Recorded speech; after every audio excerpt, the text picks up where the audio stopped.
91 minus 29? No. Because that was it's our wet weight, and we started with Dry. Oh, okay, so that's our 29 milliliters. So the 63 So- 2 is what? 91 minus 20,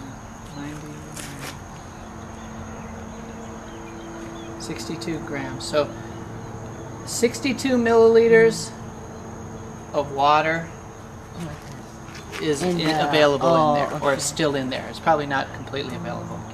And of that 400, 238 of it is just pure airspace.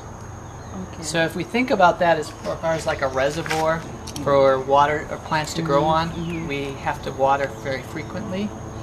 But this tells us also with all this airspace, it would be ideal for like an epiphytic plant or something like that, where it likes a lot of oxygen around its roots, or it tends to be more sensitive to prolonged wetting. So if we broke it down for perlite, we'll just do one example.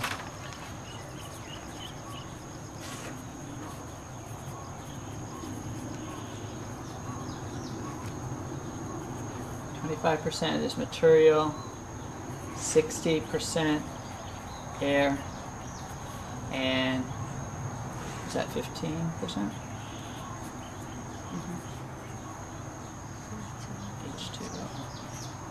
So that's how we break it down. It would be broken down. Perlite has, at this size, only 25% of this whole volume is actually material because of all the internal pores and things like that.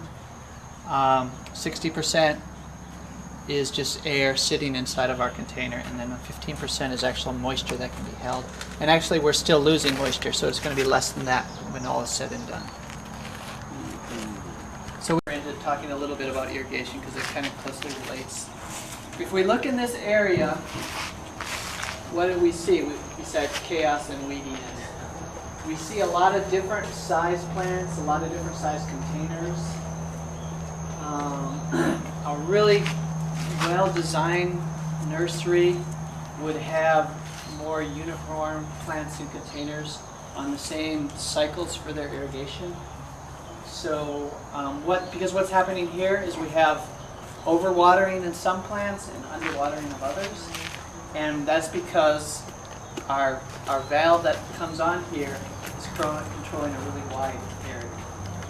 So we have one scoop of that.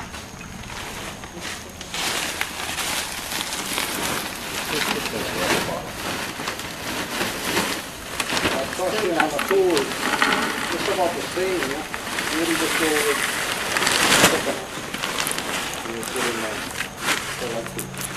In an ultimate? Yeah, I would put coconut in.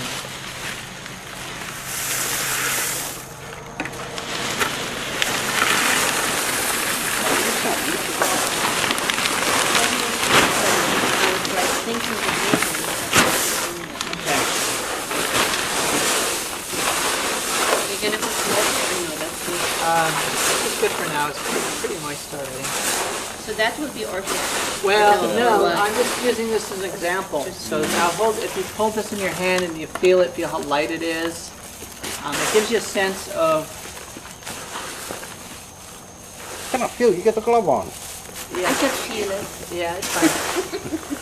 So this is probably really ultra airy, and so unless we were really overwatering or really wet, this is probably more than we would want. Generally, for our orchids, we go about half and half.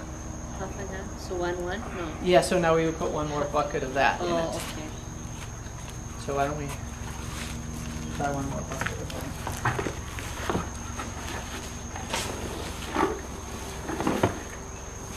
So this is orchid and berry. So orchid. Just That's for orchid. So, Aquarium, she said? for orchid? And two. Orchid. Take glove, baby.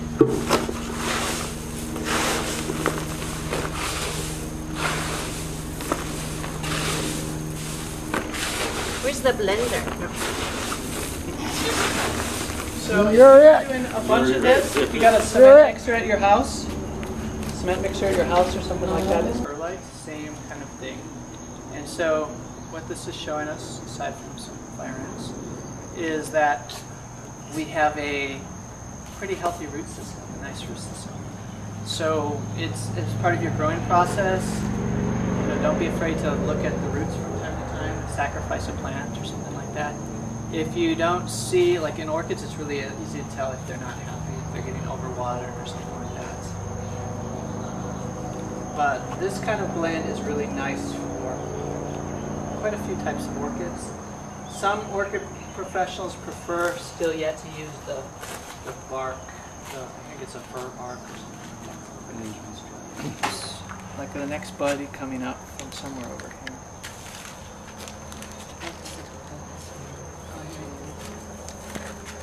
So if we propagated this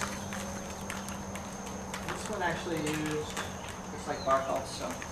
I mean not bark, but the coconut husk. Sometimes growers will, when they're propagating them, if you were making new ones, you would, this one is kind of damaged so it may not sprout out, but you can lay these down kind of like what we did with the Ava, and you put them on like underneath the bench or something like that, and then over time some of these will sprout and create new plants. So it's a way you can increase your numbers of plants. This isn't a good example. It would be maybe more like this. Sometimes growers would use this one. They say it And has to be this- 3, right? Or no? Plants Did with you 3? hear that? Like it has to get 3 before you divide it. That's what I heard. Okay.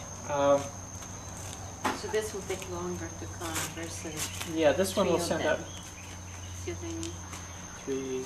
3, like Three 1. bulbs. Yeah, like 3 bulbs. Out and really give it a good, thorough, like spray down and wash. Like water. Yeah.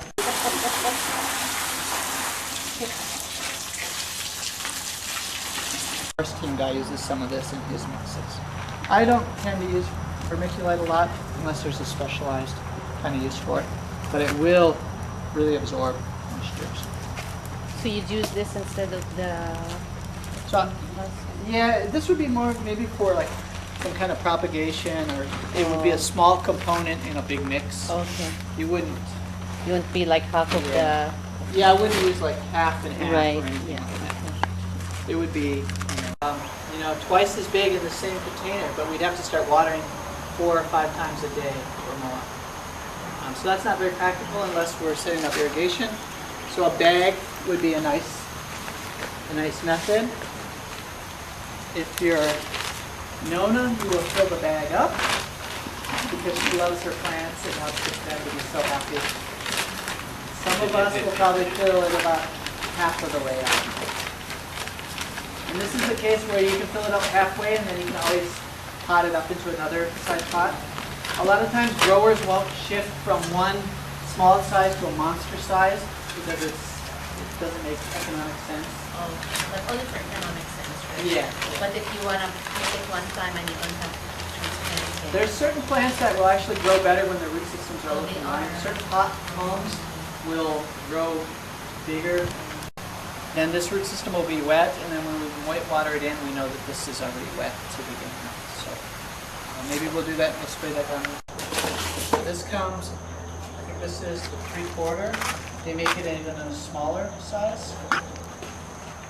These ones we can't twist the end and clamp it off. They actually have caps for the end or plugs that you stick in place. And then many times you'll put a plug in there and use a little round clamp to lock it in place. Is that too much? Yeah, this is, you guys are getting the short course today in irrigation. The intense part. You could. So this one, just because it's thicker than this one, right?